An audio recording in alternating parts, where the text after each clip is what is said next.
धर्मराज युधिष्ठिर कहने लगे कि हे भगवान, आश्विन कृष्ण एकादशी का क्या नाम है, इसकी विधि तथा फल क्या है, सो कृपा करके कहिए।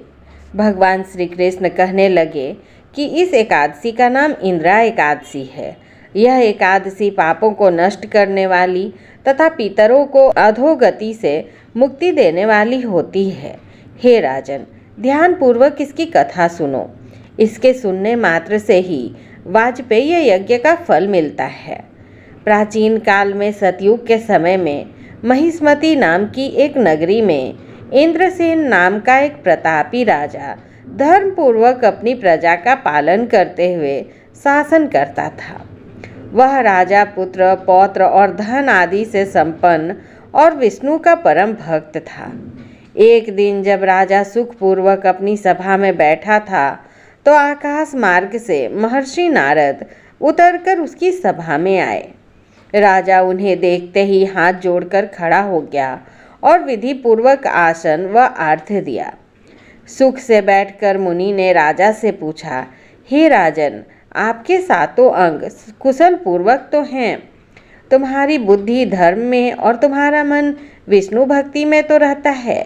देवर्षि नारद की ऐसी बातें सुनकर राजा ने कहा, हे महर्षि, आपकी कृपा से मेरे राज्य में सब कुशल है तथा मेरे यहाँ यज्ञ कर्मादि सुकृत हो रहे हैं। आप कृपा करके अपने आगमन का कारण कहिए। तब ऋषि कहने लगे कि हे राजन, आप आश्चर्य देने वाले मेरे वचनों को सुने। मैं एक समय ब्रह्मलोक से यमलोक को गया। वहाँ श्रद्धापूर्वक यमराज से पूजित होकर मैंने धर्मशील और सत्यवान धर्मराज की प्रशंसा की। उसी समय यमराज की सभा में महान ज्ञानी और धर्मात्मा तुम्हारे पिता को एकादशी का व्रत भंग होने के कारण देखा। उन्होंने संदेशा दिया, सो मैं तुम्हें कहता हूँ। उन्होंने कहा कि पूर्व जन्म में कोई विघ्न हो जाने के कारण मैं यमराज के निकट रह रहा हूँ। सो हे पुत्र, यदि तुम अश्विन कृष्ण एकादशी का व्रत मेरे निमित्त करो तो मुझे स्वर्ग की प्राप्ति हो सकती है। इतना सुनकर राजा कहने लगा कि हे महर्षि, आप इस व्रत को विधि पूर्वक कहिए। नारद जी कहने लगे, अश्विन माह की कृष्ण पक्ष की दशमी के दिन प्रातः काल श्रद्धा पूर्वक स्नान आदि से निवृत्त होकर पुनः दोपहर को नदी आदि में जाकर स्नान करें। फिर श्रद्धा पूर्वक पितरों का श्राद्ध करें और एक बार भोजन करें।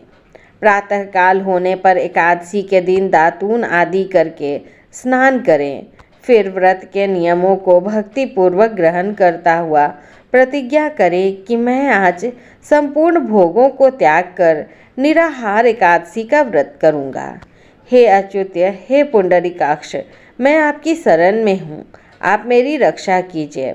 इस प्रकार नियम पूर्वक शालिग्राम की मूर्ति के आगे विधि पूर्वक श्राद्ध करके योग्य ब्राह्मणों को फलाहार का भोजन कराएं और दक्षिणा दें।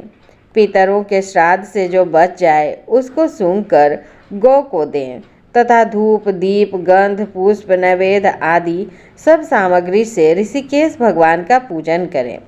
रात में भगवान के निकट जागरण करें। इसके पश्चात द्वादशी के दिन प्रातः काल होने पर भगवान का पूजन करके ब्राह्मणों को भोजन कराएं।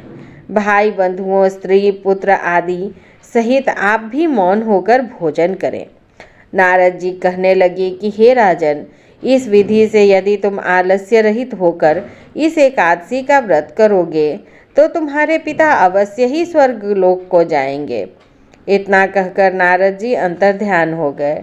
नारद जी के कथनानुसार राजा द्वारा अपने बांधवों तथा दासों सहित व्रत करने से आकाश से पुष्प वर्षा हुई और उस राजा का पिता गरुड़ पर चढ़कर विष्णु लोक को गया। राजा इंद्रसेन भी एकादशी के व्रत के प्रभाव से निष्कंटक राज्य करके अंत में अपने पुत्र को सिंहासन पर बैठाकर स्वर्ग लोक को गया। हे युधिष्ठिर, यह इंद्रा एकादशी के व्रत का महात्म्य मैंने तुमसे कहा। इसे पढ़ने और सुनने से मनुष्य सब पापों से छूट जाते हैं और सब प्रकार के भोगों को भोग कर वैकुंठ को प्राप्त होते हैं। जय श्री हरि।